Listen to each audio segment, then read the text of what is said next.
this is Ashley from XO 102 Richmond and One Love Massive here with Jesse Hughes of Eagles of Death Metal, if I can talk, because I'm fangirling real hard right now. You're very beautiful as well, darling. Oh, thank you. I am so excited. I got to see the whole set. I stayed. Was it okay? Yeah, when I could hear you, it was awesome. It was great. I want to be heard. Yes, we were all yelling. I was like, turn up the volume. I heard that. I could actually hear everyone in the crowd perfectly. Yeah. But it was such a wonderful, sweet crowd. It was hot out there, and everyone was sticking in. And girls, I don't give a shit who you are. When girls are smiling at you, it is the most delightful thing there is. Even little Richard knows that. Yeah, you were the ladies' man. Ladies dude? No, I'm just kidding. Yeah, so the other day I was listening to the Alligator Hour and I heard you on there. Joshua kidnapped me, literally. Because I'm hard to handle, you know, I don't like to sit down, I want to fly. And so he picked me up at my house and took my credit cards and my passport. You know. So you had no choice but to and go. he was like, think about style, and I'm like, I will. Was it okay though? It's funny. Yeah, it was great. And I love that y'all had the new song come out on there too. That was pretty awesome. Totally vague, but what? Yeah. Hey, you know what? When you sound that sexy, it's cool, you know? It's cool. Can you see the color change? Can you like adjust that like in post? Fix it in post. So yeah, like I heard that the other day. I've been following you guys, and I see that you're going to be having a romantic dinner with you.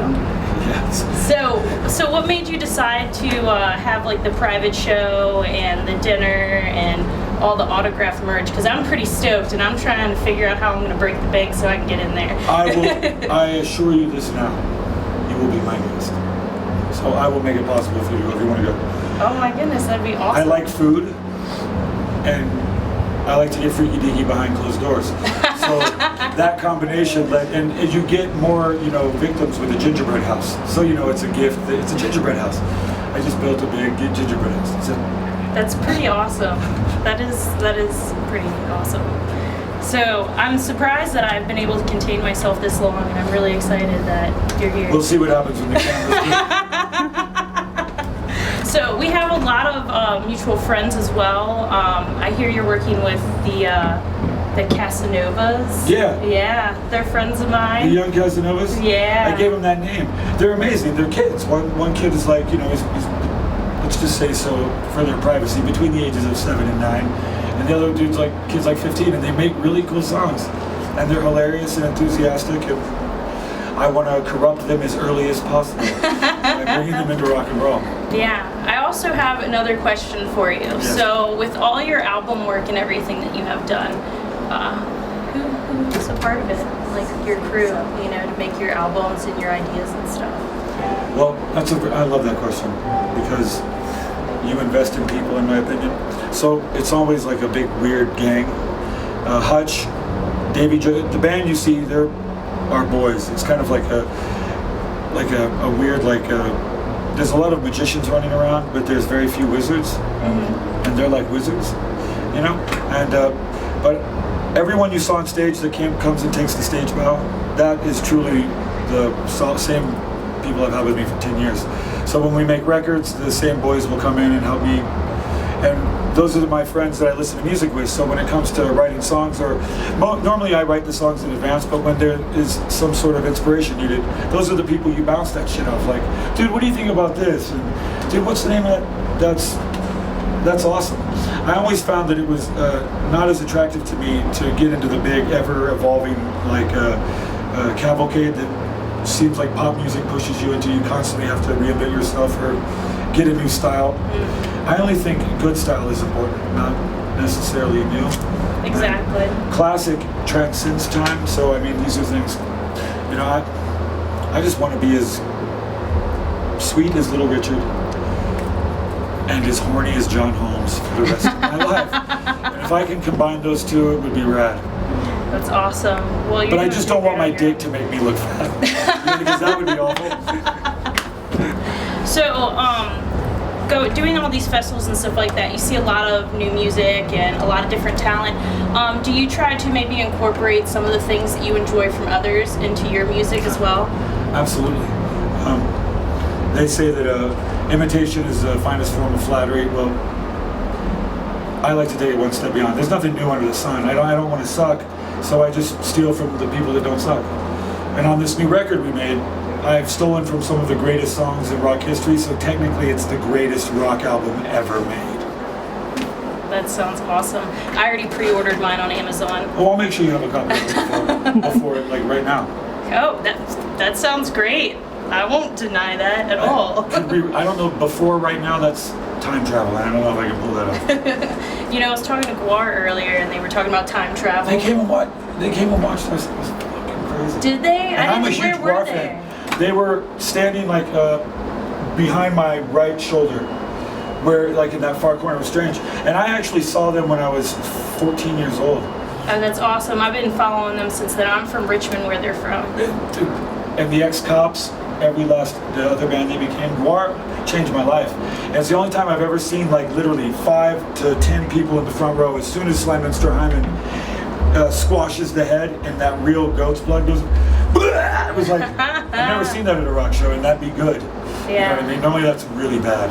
I really wanted to come up with my own version of Guar, but females all.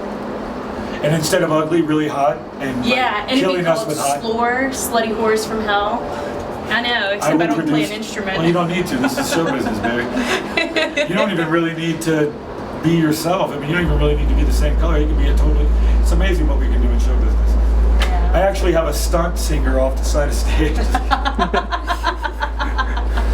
Ozzy does.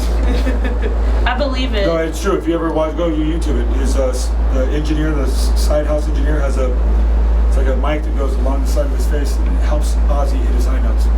And John Frusciante does that for Anthony Kiedis. Oh wow. We'll just cut that part out. Or don't.